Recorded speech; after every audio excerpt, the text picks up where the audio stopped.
இதய பிரச்சனைகளுக்கு தீர்வு காண முருகன் ஹாஸ்பிடல்ஸின் முருகன் ஹார்ட் ஃபவுண்டேஷன். இனி அனைத்து வித இதய பிரச்சனைகளுக்கும் வேர்ல்ட் கிளாஸ் ட்ரீட்மெண்ட்ஸ் உங்களுக்காக. முருகன் ஹார்ட் ஃபவுண்டேஷன், உங்கள் இருதயத்தின் நம்பிக்கை. வரும் சட்டமன்ற தேர்தலில் தனித்து போட்டியிட்டால் கூட தாவேக அதிமுகவை பின்னுக்கு தள்ளிவிடும் என காங்கிரசின் வியூக வகுப்பாளர் பிரவீன் சக்கரவர்த்தி தெரிவித்திருக்கிறார். இது பற்றி பேசுவதற்காக நம்மோடு பத்திரிகையாளர் சுவாமிநாதன் இணைந்திருக்கிறார். சுவாமிநாதன், தொடர்ச்சியாவே தாவேகவுக்கும் திமுகவுக்கும் தான் போட்டி அப்படின்னு விஜய் சொல்லிட்டு வராரு. இப்போ திமுகவோட கூட்டணி பேசிக் கொண்டிருக்கின்ற காங்கிரஸோட முக்கிய நிர்வாகி பிரவீன் சக்கரவர்த்தி தாவேக ஆதரவு நிலைப்பாட்டில் தாவேகவை உயர்த்தி பிடிச்சு பேசிட்டு இருக்காரு. இது கூட்டணிக்குள்ள ஒரு சலசலப்பை ஏற்படுத்தாதா அல்லது தாவேகவை நோக்கி காங்கிரஸ் நகர்வதற்கான ஒரு புள்ளியா நம்ம பாக்குறதா?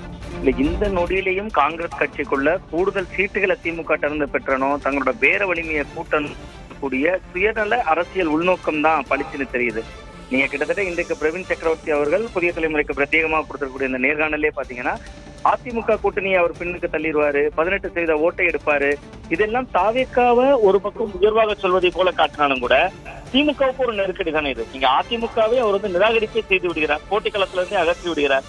அதே நேரத்துல இரண்டாவது இடத்துல தாவேக்கா தான் இருக்குன்னா 1க்கும் 2க்கும் இடையில தானே போட்டியே இருக்கும்.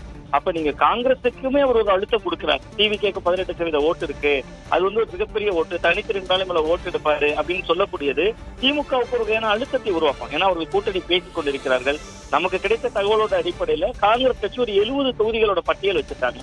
கிட்டத்தட்ட 70 தொகுதிகள் அப்படிங்கிறது அவங்க இப்ப திமுக கூட்டணியோடு இருக்கக்கூடிய அந்த தொகுதியை உடன்படிக்கை ஏற்படக்கூடிய நேரத்துல இந்த 70க்குள்ள இருந்து அது 30 இருக்கலாம், 35 இருக்கலாம், எதுவாக இருந்தாலும் இந்த 70 தொகுதிகள்ல இருந்து எங்களுக்கு சீட்டு வேணுங்கிறதா காங்கிரஸ் கட்சியினுடைய நிலைப்பாடுங்கிறாங்க. அந்த 70 தொகுதிகளும் அவங்க எப்படி மார்க் பண்ணிருக்காங்கன்னா, இப்ப திமுக மாவட்ட செயலாளர்கள் இல்லாத தொகுதி, திமுக அமைச்சர்கள் இருக்கக்கூடிய தொகுதிகளை விட்டுட்டு விடுபட்ட மற்ற 70 தொகுதிகள் தான் லிஸ்ட் பண்ணிருக்காங்க. அப்ப காங்கிரஸுக்கு அப்படி இயல்பாகவே அதிக தொகுதிகளில் போட்டியிடணும்னு ஒரு விருப்பம் இருக்கு.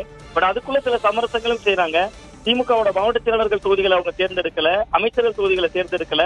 அப்ப ஒரு பக்கம் கூடுதல் சீட்டு வேணும், இன்னொரு பக்கம் பிரவீன் சக்கரவர்த்தி போன்றவருடைய குரல், இது திமுகவுக்கான அழுத்தமா தான் இவர் கொடுக்கிறார். இன்னொரு பக்கம் நீங்க பாத்தீங்கன்னா 18% கிரெடிட் கொடுக்கிறார் விஜய் அவர்களுக்கு. அது கூட நம்ம வடித்துக் கொள்ளலாம். 15% குறையாம இருக்கும் அப்படிங்கிறதா தொடர்ந்து நம்மள பேச்சு வர முடியும். பட் அதை விட மிக மிக முக்கியமா இதுல என்னன்னா, விஜய் அவர்களே கருத்து கணிப்பு பத்தி சொல்றாரு. கருத்து கணிப்புகள் எல்லாம் கடுப்பு கணிப்புகள்ங்கிறாரு. இப்ப பிரவீன் சக்கரவர்த்தியோட குரல் அவர் எப்படி பார்ப்பாரு? பிரவீன் சக்கரவர்த்தி அவர்கள் விஜய்க்கு ஒரு பெரிய மைலேஜ் கொடுக்குறாரு. அவர் முக்கியமான ரேஸ்ல இருக்காரு, முக்கியமான இடத்துக்கு வந்திருக்காரு.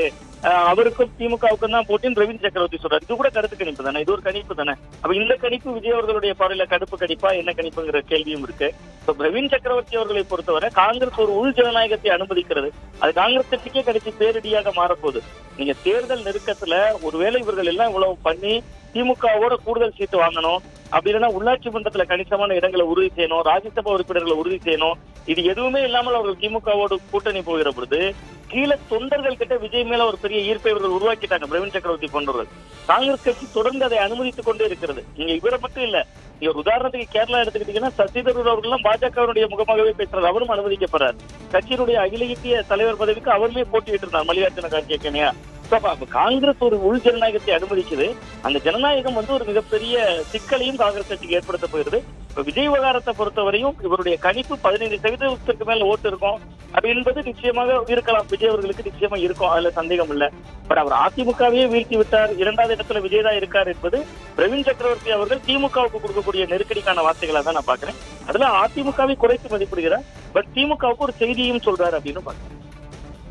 நன்றி திரு சுவாமிநாதன், இணைப்பில் உங்கள் கருத்துக்களை பகிர்ந்து கொண்டமைக்கு. இதய பிரச்சனைகளுக்கு தீர்வு காண முருகன் ஹாஸ்பிடல்ஸின் முருகன் ஹார்ட் ஃபவுண்டேஷன். இனி அனைத்து வித இதய பிரச்சனைகளுக்கும் வேர்ல்ட் கிளாஸ் ட்ரீட்மெண்ட்ஸ் உங்களுக்காக. முருகன் ஹார்ட் ஃபவுண்டேஷன், உங்கள் இருதயத்தின் நம்பிக்கை.